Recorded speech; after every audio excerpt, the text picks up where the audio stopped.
प्रणाम भारत, मैं हूं रूना आशीष। और हाल ही में यानी कि रामनवमी के मौके पर हमारे देश के प्रधानमंत्री यानी कि नरेंद्र मोदी साहब ने नए पंबन ब्रिज को लोगों के सामने लोकार्पण उनका कर दिया है, उद्घाटन कर दिया है।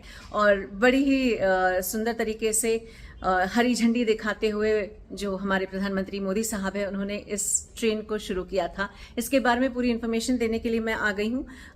ये एक जो ब्रिज है, ये रामेश्वरम में एक ऐतिहासिक न्यू पंबन ब्रिज का उद्घाटन जो उन्होंने किया हुआ है। ये पुल भारत का पहला वर्टिकल लिफ्ट सी ब्रिज है जो समुद्र के ऊपर बनाया गया है। और इस पुल के जरिए समुद्री यातायात में सुधार होगा और लोगों को यात्रा करने में भी आसानी होगी।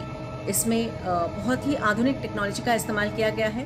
और इसका मतलब यह है कि समुद्र में से जब बड़े जहाज़ों को गुजरना होगा तब इसे ऊपर उठाया जा सकता है और नीचे से जो जहां से वो जा सकते हैं। और तमिलनाडु की यात्रा भी आसानी से की जा सकती है।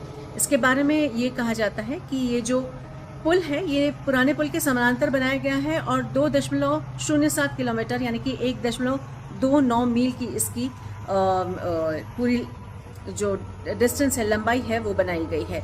और इसे बनाने में 704 करोड़ रुपए की लागत आई है। और जो लिफ्टिंग टाइम है वो बताया जा रहा है 5 मिनट 30 सेकंड लगते हैं। इससे पहले जो पुराना ब्रिज था उसे उठाने में कुछ 10 लोगों से ज़्यादा 8 या 10 लोग कुछ लगते थे उसे उठाने के लिए। लेकिन इस ब्रिज को उठाने के लिए सिर्फ एक ही व्यक्ति काफ़ी हो जाएगा, यानी बटन दबाओ और शायद ब्रिज ऊपर हो जाता है, ऐसा कुछ हो सकता है। और इसकी जो ऑथराइज स्पीड है वो 75 किलोमीटर प्रति घंटा बताई जा रही है। कहा जाता है कि 1480 में एक चक्रवात आया था और उसके पहले ये जो रामेश्वरम द्वीप था, ये भारत का ही एक हिस्सा हुआ करता था। और 1480 के चक्रवात के बाद में ये अलग हिस्सा बन गया।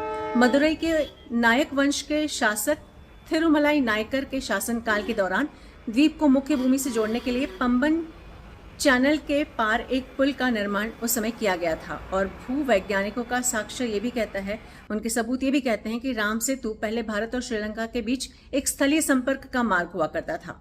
तो मेरे हिसाब से मोदी साहब ने जो है यातायात के नए तरीके से भारत को एक बार फिर से उत्तर से दक्षिण तक जोड़ने का काम कर दिया है।